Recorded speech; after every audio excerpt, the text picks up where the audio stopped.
Hello दोस्तों, तो कैसे हैं आप लोग। आज अपन इस वीडियो में सीखने वाले हैं एसएमसी चार्ट रीडिंग का। हमारी जो 3 कैंडल की यहाँ पे बात चल रही थी, सबसे पहले हमने बात करी इनसाइड बार कैंडल के बारे में। इनसाइड बार कैंडल का मैंने आपको बताया कि इनसाइड बार में जो डाउन ट्रेंड है और अप ट्रेंड है, आप इसमें कैसे अपनी ट्रेडिंग आइडेंटिफिकेशन चार्ट में कर सकते हो और अपना प्रॉफिट बना सकते हो। तो ये भी वीडियो डन हो गया, इस कैंडल की भी वीडियो डन हो गई। उसके बाद यहाँ पे डबल टॉप और डबल बॉटम की एक मैंने वीडियो बनाई और आपको एम पैटर्न और डब्ल्यू पैटर्न को आइडेंटिफाई करना सिखाया चार्ट पर और आपको उसके बारे में डिटेल में बताया। आज हमारी इस वीडियो पे फोकस होने वाला है श्रिंकिंग कैंडल के ऊपर। हमने चार्ट रीडिंग वाली क्लास में बात करी थी ये श्रिंकिंग कैंडल कैसे बनती है, कैसे इसका फॉर्मेशन होता है और आप इसको कैसे रीड करते हैं। और आज हम बात करेंगे इसका प्रैक्टिकल वर्जन कि भाई ये थियोरेटिकल है या प्रैक्टिकली भी मुझे चार्ट में देखने को मिलेंगी। तो अगर चार्ट में देखने को मिलेंगी तो कैसे मुझे आइडेंटिफाई करना है, क्या मुझे पोजीशन लेनी है, अप जाना है या डाउन जाना है, अप जाऊंगा या मैं डाउन जाऊंगा, और अल्टीमेटली मेरा प्रॉफिट कैसे बनेगा इस मार्केट से। तो चलते हैं, अब जानते हैं श्रिंकिंग कैंडल्स के बारे में। तो नए हैं तो चैनल को आप अभी के अभी सब्सक्राइब कर देना और हमारा टेलीग्राम चैनल जरूर ज्वाइन कर लेना, जिसका लिंक इस वीडियो के डिस्क्रिप्शन बॉक्स में गिवन है, जहां पे आपको मिलेंगे ढेर सारे अपडेट्स और डेली मॉर्निंग एंड इवनिंग में कभी कभी मैं नून सेशन पब्लिक ग्रुप में भी चलाता हूं और आपको सिग्नल्स देता हूं। तो आप लोग मेरे सिग्नल्स फॉलो करके प्रॉफिट बना सकते हैं मार्केट में। ऑल राइट सर, आपने बहुत प्रमोशन कर लिया। अब यहाँ पे आप बताइए श्रिंकिंग कैंडल और इसको चार्ट में मैं कैसे आइडेंटिफाई कर सकता हूं। ठीक है, तो एक बार रिकैप करते हैं श्रिंकिंग कैंडल के बारे में। तो जैसे ये ट्रेंड है, अब मेरा अगर अप ट्रेंड जा रहा है तो कभी कभी आपको ऐसा लगता होगा कि जो मेरी कैंडल है वो बड़ी, यहाँ पे जैसे बड़ी कैंडल बनी, फिर छोटी और फिर छोटी, यानी कैंडल श्रिंक होना शुरू हो गई है, यानी सिकुड़ना शुरू हो गई है। छोटी शुरू होने की वजह से यहाँ पे अब क्या होता है, इसमें देखो एसएमसी के पॉइंट ऑफ व्यू से 2-3 चीजें हैं। अगर मेरा ट्रेंड अप ट्रेंड है तो श्रिंक कैंडल का आइडेंटिफिकेशन मुझे कहां मिलेगा, रेजिस्टेंस पॉइंट पे या मेरे सप्लाई जोन पे। अब इसमें ये भी हो सकता है कि सप्लाई जोन में श्रिंकिंग कैंडल का मतलब यहाँ पे मेरा क्या है, श्रिंकिंग कैंडल का मेरा मतलब यहाँ पे ये है, एक minute let me read that. और यहाँ पे श्रिंकिंग कैंडल का मेरा मतलब ये है कि भाई यहाँ पे या तो लिक्विडिटी मेरी क्या होती जा रही है, लिक्विडिटी खत्म होती जा रही है, लिक्विडिटी जीरो हो रही है, या लिक्विडिटी के साथ साथ अब मेरे जो बायर्स हैं, बायर्स ने अपना हाथ खड़े कर दिए और वो बोल रहे हैं कि अब हम बाइंग नहीं कर रहे, जीरो बाइंग है, यानी sellers are getting control over the market, sellers are ruling, हम ये भी कह सकते हैं। तो यहां पे अगर आपको अप ट्रेंड में श्रिंकिंग कैंडल का फॉर्मेशन बनता नजर आता है रेजिस्टेंस पॉइंट पे, राइट, रेजिस्टेंस पॉइंट पे बनता आता है, तो हमें यहां पे डाउनवर्ड के लिए जाना है, डाउनवर्ड डायरेक्शन के लिए ट्रेड लेना है बैक टू बैक। और कहां तक हमें ट्रेड लेना है, हमारे सपोर्ट लेवल तक, जिसको हम डिमांड जोन भी कहते हैं। ऑलराइट, तो ये तो था इसका थियोरेटिकल पार्ट। अब इसके प्रैक्टिकल पार्ट की तरफ चलते हैं। जो मैंने आपको बताया, क्या ये एक्चुअल में ऐसा होता है। अगर मैं यहाँ पे बात करूं, एक शार्प अप ट्रेंड था, शार्प अप ट्रेंड के बाद यहाँ पे एक बड़ी कैंडल बनी, उसके बाद देखो कैंडल श्रिंक होनी शुरू हो गई, उसके बाद यहाँ पे श्रिंकिंग कैंडल बनने के बाद एक शार्प डाउनवर्ड का मूवमेंट मुझे देखने को मिला। यूरो जीबीपी का चार्ट है।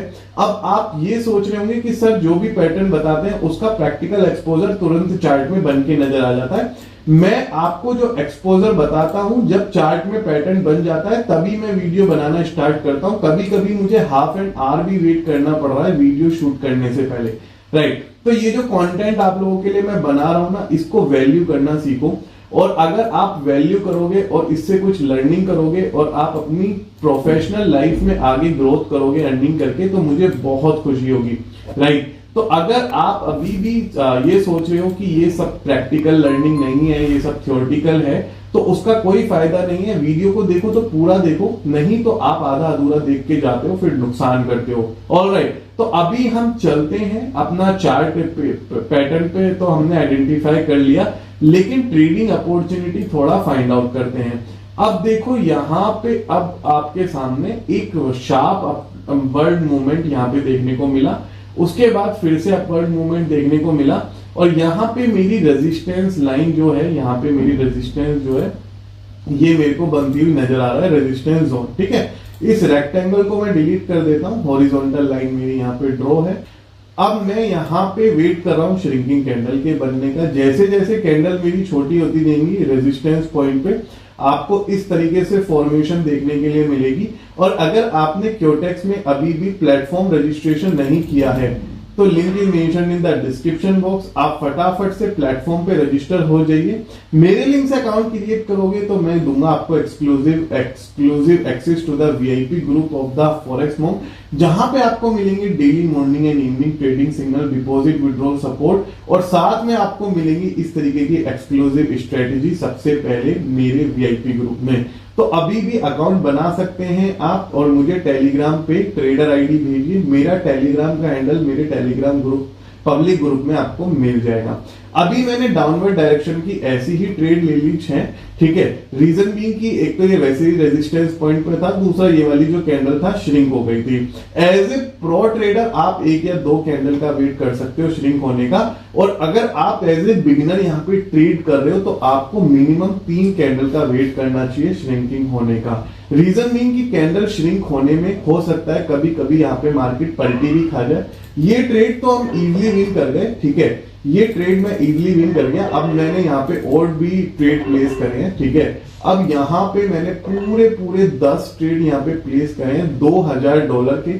उसके पीछे रीजन देखो यही है कि मेरे को ना एक तो ट्रेड मिल रहा था यहाँ पे मार्जिन में। ठीक है, मार्जिन में ट्रेड मिल रहा था, रेजिस्टेंस पॉइंट पे टच करा, और अब ये लॉन्ग विक बनाएगा ऊपर से नीचे की तरफ। रीजनिंग मेरा एक्सपीरियंस यही कहता है कि यहां से जो कैंडल बनेगी वो इन्वर्टेड हैमर कैंडल का फॉर्मेशन होगा। ठीक है, और इन्वर्टेड हैमर कैंडल जब हमारी फॉर्म होती है उसके बाद और मेरे को डाउन ट्रेंड में यहाँ पे देखने को मिल सकती हैं candles. Red candles back to back जब फॉर्म होती हैं तो आपको कंटिन्यू करनी चाहिए अपनी पोजीशन, क्योंकि मार्केट में आपको पूरे दिन में ज्यादा चांस नहीं मिलते दोस्तों प्रॉफिट करने के। जो भी चांस मिलते हैं उसको अपॉर्चुनिटी को पूरी तरह बनाया करो। ठीक है, थोड़ा बहुत रिस्क लेना भी चलता है।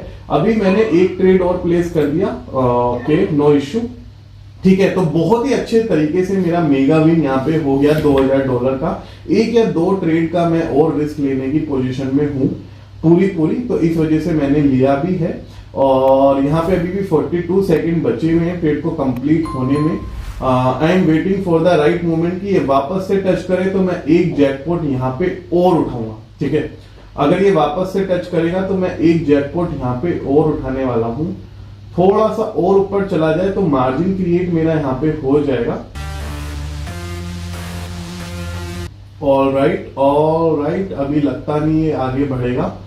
ठीक है, ओके, तो यहाँ पे और मेरे 2 ट्रेड लग सकते हैं। ऑल राइट, तो अभी यहाँ पे इसने इसको क्रॉस तो कर दिया। क्रॉस करने के बाद यहाँ पे ऑल राइट, तो यहाँ पे अभी 1 मिनट 2 सेकंड मेरे बचे हुए हैं। 2 ट्रेड मेरे लॉस हो चुके हैं। मैंने ट्रेड इस वजह से और ज्यादा प्लेस नहीं करे। रीजन बीइंग जैकपॉट मैंने इसलिए नहीं उठाया क्योंकि मेरा ना ऑलरेडी मार्केट में प्रॉफिट अच्छा खासा यहाँ पे बन चुका है। ठीक है, तो ज्यादा मैं परस्यू करूंगा प्रॉफिट को तो हो सकता है मेरा यहाँ पे नुकसान भी हो जाए। अब ये रेजिस्टेंस पॉइंट कभी भी सपोर्ट बन सकता है आगे जाके। मेरे इस कैंडल पे प्रॉफिट बन गया अच्छा खासा। अब मेरे को यहाँ पे पेशेंस रख के चलना पड़ेगा, क्योंकि मार्केट में प्रॉफिट बनाना और मार्केट से प्रॉफिट निकालना अपने आप में बहुत बड़ी आर्ट है। ठीक है, तो मेरे जो ये ट्रेड थे ये बिल्कुल गलत ट्रेड थे। जब मेरे ये जैकपॉट यहाँ पे विन हो गया था आज की डेट में, एज ऑफ नाउ अगर 14 जनवरी को आप बात करो, by the way very happy Sankranti to all of you. ठीक है, तो जब मेरा इतना अच्छा जैकपॉट यहाँ पे विन कर गया था तो यहाँ पे मेरे ये जो ट्रेड थे 2 ये बहुत ही गलत ट्रेड थे। प्रैक्टिकली यहाँ पे मेरे को ये ट्रेड नहीं लेने थे, फिर भी इन 2 ट्रेड का मैंने हाथों हाथ कंपनसेशन अपना कर लिया, अपने प्रॉफिट को बचा लिया। आई होप वीडियो आपको अच्छा लगा हो। माई balance is now $10,000 plus. Video अच्छा लगा हो तो अपने ट्रेडर फ्रेंड के साथ शेयर करना बिल्कुल मत भूलिएगा। थैंक यू सो मच दोस्तों बने रहने के लिए। Thank you so much.